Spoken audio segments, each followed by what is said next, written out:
తెలంగాణలో లోక్సభ ఎన్నికలు దగ్గర పడుతున్న వేళ రాష్ట్రంలో రాజకీయాలు మారుతున్నాయి. బీఆర్ఎస్ పార్టీ పాలనలో జరిగిన అవినీతిని బయటపెడుతూ పార్లమెంటు ఎన్నికల్లో లబ్ధి పొందాలని కాంగ్రెస్ చూస్తుంది. కాంగ్రెస్ ఇచ్చిన హామీలు నెరవేర్చడం అసాధ్యమని, కాంగ్రెస్వి అన్ని గాలి హామీలని బీఆర్ఎస్ ప్రచారం చేస్తూ లాభం పొందే ప్రయత్నాలు చేస్తుంది.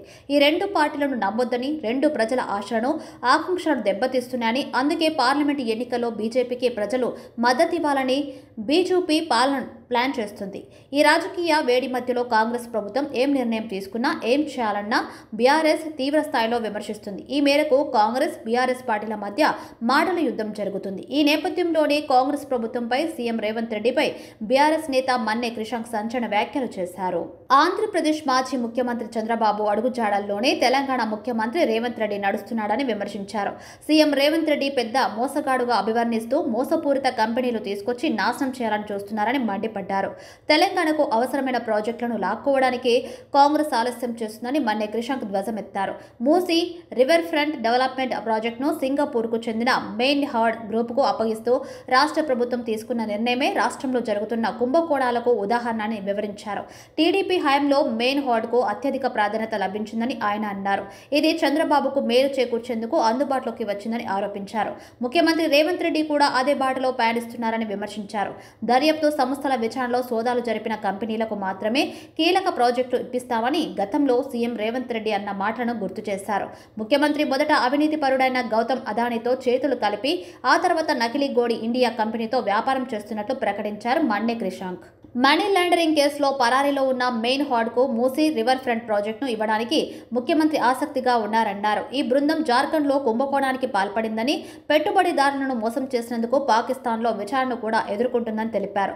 అలాగే బీఆర్ఎస్ నాయకులపై మాజీ ఎమ్మెల్యే మైనంపల్లి హనుమంతరావు విరుచుకుపడినందుకు బలమైన మినహాయింపును తీసుకుంటామని హెచ్చరించారు. బీఆర్ఎస్ ఒక మంచి వ్యవస్థీకృత పార్టీ అని, ఆ పార్టీ కార్యకర్తలను ఏ పోరాటానికైనా ముందు వరుసలో ఉంటారని చెప్పుకొచ్చారు. పార్టీ ప్రయోజనాలను కాపాడేందుకు ఎంతకైనా తెగిస్తామన్నారు. కిరాయి గుండాలపై ఆధారపడే స్థాయికి పార్టీ నాయకత్వం దిగజారదని స్పష్టం చేశారు. మల్కాజ్గిరి పార్లమెంటు నియోజకవర్గం నుంచి పోటీ చేసేందుకు హనుమంతరావు కాంగ్రెస్ పార్టీ టికెట్పై ఆశలు పెట్టుకున్నట్టయితే ఆయన తనదైన శైలిలో పోటీ చేయవచ్చునని, ఇతరులను విమర్శించడం ద్వారా కాదని ఆయన అన్నారు. ఎందుకు మన తెలంగాణ హర్షద్ రేవంత్ మేతా గారు ఇట్లాంటి ఫ్రాడ్ కంపెనీలను తీసుకొని వచ్చి మొన్ననేమో గోధి అని 8,000 కోట్లు కేవలం ప్రచార ఆర్భాటం కోసం మాత్రమే అని అనుకుంటే, మరి ఇక్కడ ఎస్ ఈశ్వరన్ గారు, ఎందుకంటే ఎస్ ఈశ్వరన్ గారు సింగపూర్కి వచ్చినప్పుడు ఆంధ్రప్రదేశ్కు మెయిన్ హార్ట్ అనే కంపెనీని తీసుకొని వచ్చారు. చంద్రబాబు నాయుడు గారు ఫస్ట్ టైం సింగపూర్కి 2014-15లో వారు ముఖ్యమంత్రి అయినప్పుడు, అంటే రాష్ట్రం విభజన అయిన తర్వాత ఆంధ్రప్రదేశ్కి ముఖ్యమంత్రి అయినప్పుడు అక్కడికి వెళ్ళినప్పుడు, సింగపూర్కి వెళ్ళినప్పుడు కలిసిన కంపెనీలలో ఇదొకటి మెయిన్ హార్ట్. అదే మెయిన్ హార్ట్ ఇప్పుడు మరి చంద్రబాబు నాయుడు గారి శిష్యుడు అయిన రేవంత్ రెడ్డి గారిని కలవడానికి ఇక్కడికి వస్తారు.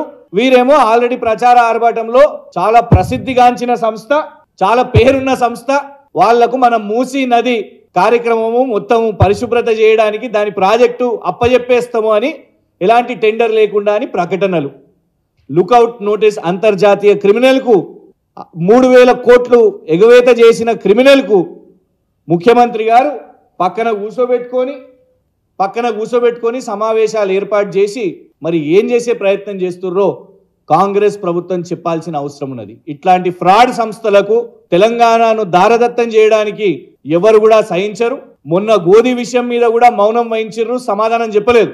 ఎట్లా 27 లక్షల కంపెనీకి 8,000 కోట్ల పెట్టుబడి ఎట్లొస్తుంది అనేది ఆ ప్రకటన, దాని మీద సమాధానం లేదు. దీని మీద సమాధానం చెప్పాల్సిన అవసరం ఉన్నది. ఇంటర్నేషనల్ క్రిమినల్స్ కోసం తెలంగాణ కాంట్రాక్ట్లు వితౌట్ టెండర్ ఎట్లిస్తారు, సమాధానం చెప్పాల్సిన అవసరం ఉన్నది.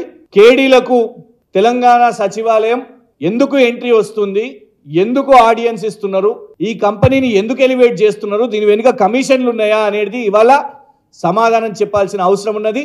హర్షద్ రేవంత్ మేతా గారు, ఈ స్కాములు ఫ్రాడ్లు చేయడానికి మీకు రెడ్ కార్పెట్ ఇవాళ మేము ఎవ్వరం కూడా ఇవ్వలేదు. ఖచ్చితంగా ప్రశ్నిస్తాం.